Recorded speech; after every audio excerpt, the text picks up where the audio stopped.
Should we just check if that's recording? Hello, it's me, Abby. So it has come to my attention that I have recently gained a bunch of followers on YouTube, which I've never really had before because I put in the bare minimum amount of effort into running this YouTube channel. But now I've got 5k, which is great. But that also means that I've got to do some work now because I don't want to waste it. No more skating by for me. So I thought I'd start posting more long form content and then just like keep it up and see what happens. Because, you know, I don't really have like much else to do at the moment because I have brain cancer and I'm having radiotherapy 5 times a week and I can't work. So I guess I'll do this instead. I just wanted to talk a little bit about my story, really. I am a drug addict and a recovering alcoholic. That's a fantastic way to introduce myself. That's how I usually introduce myself at family functions to, like, you know, long lost cousins and stuff. Hello, Abigail, drug addict. At work events. Yeah, Abby, recovering alcoholic. Well, you know, I do introduce myself like that, but that's a different kind of meeting. I've been creating content for like 4 years now, pretty much ever since I stopped drinking and taking drugs. If you don't know me, why the hell not? I am pretty much the most coveted content creator on the internet, actually. My main channels are the other ones, really, Instagram, and I post on TikTok a lot. I gained a following on there because I realised that while I was drinking and I thought I was like crushing life and having a great time, I realised that my life was a mess and that actually I was a depressed drunk and I was addicted to alcohol, completely dependent on it, and I hadn't felt anything apart from misery for a very long time. This was at the beginning of the pandemic. I realised that my life was a mess, and I looked back at my life and I figured out the common denominator in all my problems and why things weren't getting better. Me, for starters, I was the problem. What a surprise.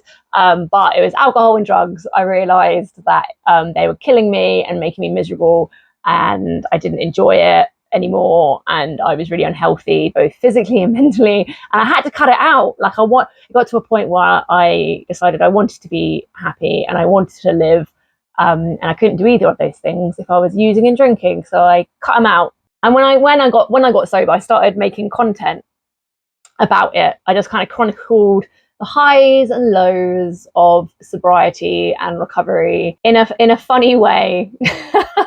I have a bit of a dark sense of humour, as a lot of people in my position have. And yeah, just using my blend of self-awareness and dark comedy, I created content and gained a following from it. That's one part of my story. I also have a load of mental health problems. And now I have brain cancer. And so those are like my 3 main pillars of content creation these days: addiction, mental illness, and cancer. Through all those things, my message stays the same. My message is all about recovery, basically. Recovery from anything. And it's all about showing people that there is a life beyond our hardships. Whatever we go through, whether it be addiction, mental illness, sometimes physical illness, there's always a life waiting for you on the other side. No matter how traumatic something is, there will always be a fulfilling life on the other side. In my case with cancer, it might be a short period of time or shorter than I'd like, but there is still happiness on the other side of hardship. And that is always what I've wanted to show people, whilst also making fun of myself. So this is going to be a bit of a 3-part series, I think. I just wanted to give my life story. Abby's life story hour. So I'm going to do a 3-part series. This one is my addiction story. The next one will be my mental illness story. The one after that, the most fun of the bunch, is going to be my cancer story. So let's let's dive in. I would call myself above all a recovering alcoholic. I am a fucking drug addict as well, but alcohol is my drug of choice. It always was. I feel like I'm at a meeting.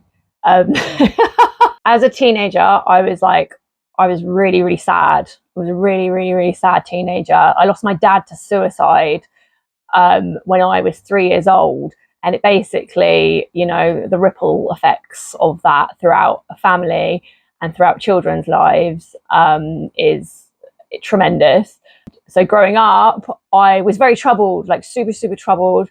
I had no sense of identity. I didn't know who the fuck I was. I was depressed. I was really sad. Me and my mum didn't get along because, you know, she was pretty stressed out because of the loss of her husband, and now she was a single mum with 4 kids.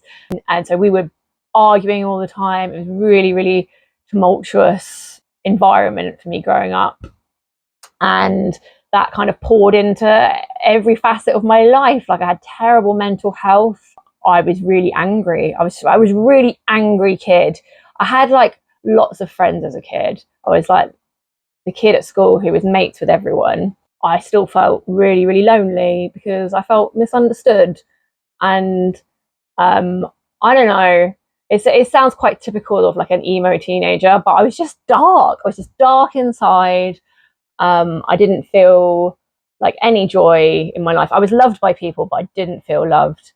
And I couldn't relate to anyone, no one at all. And that just made me feel so alone.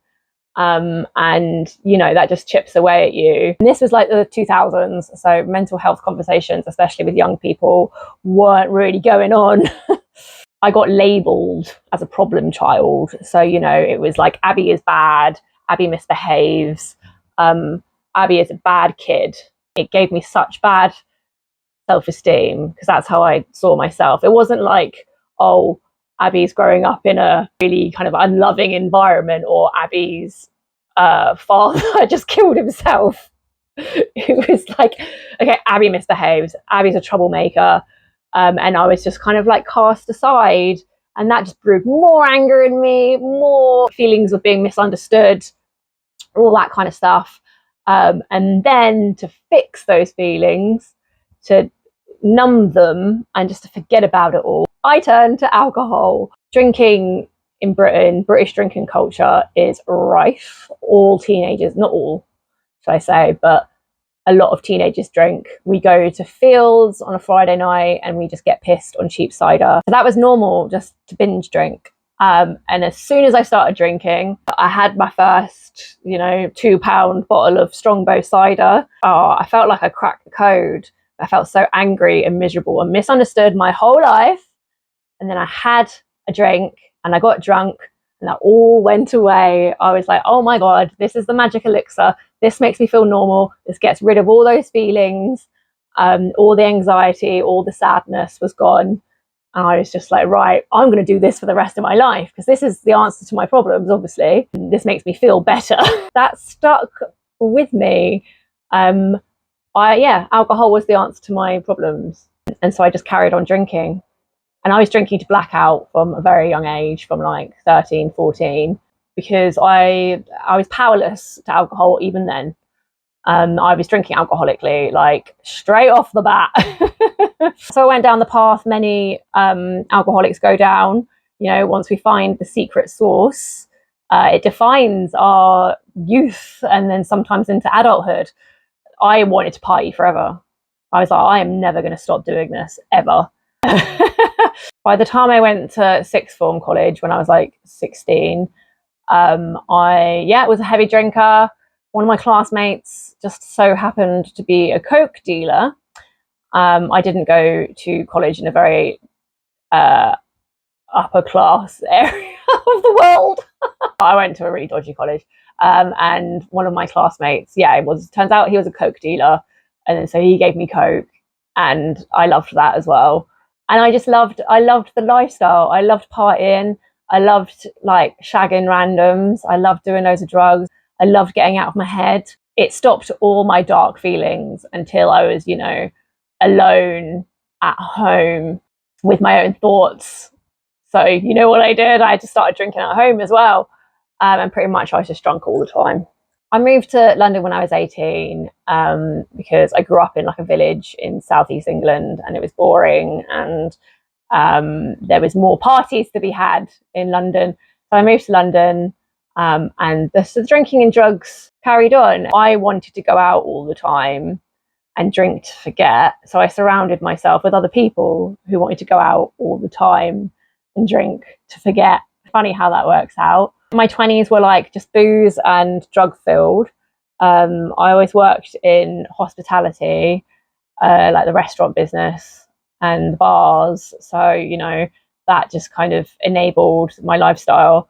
But that's what I just wanted to do. Other people in their like early 20s would be like, right, I want to get on the career ladder. I want to study this, get this degree. I want to be in marketing. I want to be in finance, and I'm going to do this, this, and this, and have like a 5-year plan. And I was like, I just want to get banged, and I want to do blow, and I want to fucking do shots of tequila. I want to stay up all night. I want to wake up in random beds. I want to be in a kitchen with a bunch of strangers, high as a kite, confessing all my deepest, darkest secrets to them, and then never see them again. That is what I wanted. I just wanted to party. I just worked dead end jobs. I couldn't hold down relationships because I was like wasted, and then the people that I was getting into relationships were also wasted all the time. So, you know, there was always like a lot of abusive relationships, and just relationships that were centered around alcohol, which are toxic. Drunk people trying to hold down a long-term relationship doesn't work. You know, that's why drunk people or alcoholics have a lot of flings. By the time I was 23, I was bored with the London party scene. I'd done it by then. Like, I'd sniffed enough blow in Camden bar toilets to last a lifetime. So I was like, right, on to pastures new. I wanted new adventure. So I'd earned a bit of money from working in restaurants and bars, and I decided to buy I bought a one-way ticket to Thailand with no plan, just me in a backpack, and a bit of money saved up. And I arrived in Bangkok, and I didn't go home back to the UK for almost 10 years. And you know why I did that? Because backpacking is a lifestyle that also enables drug taking and alcoholism. It's perfectly doable to have a backpacking experience that's not revolved around alcohol, it being based on experiencing new cultures and meeting new people, and etc., seeing the world. My type of backpacking was literally barefoot doing ketamine. I went to a couple of temples, you know, culture, but mainly I was doing drugs. And again, I surrounded myself with other people, other backpackers who were like me. They were running away from something, usually themselves, and they'd gone to Thailand to keep on running, and just to not face real life. I mean, what is real life anyway? What's normal? Why do we all have to be part of this capitalist machine?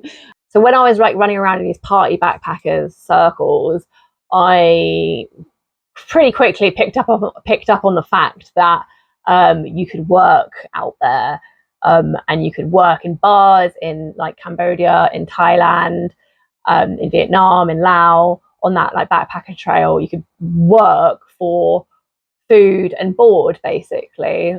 And I ended up in Laos. I ended up in a town called Vang Vieng, and look, if you have been to Vang Vieng, not recently, but back in like the 2010s, you will know that it was a party destination, quite a hectic party destination. It was full of drunk backpackers, and I got a job on the first day, and I ended up being there for 4 years, being paid in alcohol, my room, my visa, and some weed. And for me, that was just, I'd hit jackpot. My life was just drinking booze and working in the bar, and hanging out with my mates in the sun. I lived in like this big house full of like all my mates who also worked at the bars, and we, it was really, really messy. It was chaos, but it was really quite fun chaos. But it was also completely unfulfilling. It was fun for about 3 years, and then I stuck it out for an extra year just to see if, you know, it was actually the dream life. Turns out it wasn't. I was very, very unfulfilled, because, you know, I wasn't part of the real world. I had no responsibilities. I wasn't challenging myself in any way. So I wasn't growing and I wasn't achieving anything. So I made the decision to leave, and I was like, right, I'm going to go be part of the real world, but not too much part of the real world. I got my working holiday visa and I went to Australia, which, you know, I could have used as my re-entrance into the real world. You know, I could have just got like a regular job and stopped drinking so much and stopped going out so much and, you know, actually tried to settle down. But no. I just got involved in the party scene there. And also I was completely dependent on alcohol by that point. In the morning, I'd have like the handshakes. I was incredibly depressed. I couldn't stop drinking. I genuinely couldn't stop. I was completely powerless. By the time I got to Australia, it'd been like that for a few years. In the morning, I'd be like, right, I'm not going to drink today. And then by like 12 that day, I'd be like half a bottle of wine deep. And I'd be like, oh, damn, I messed up again. You know, there's all sorts of promises to myself.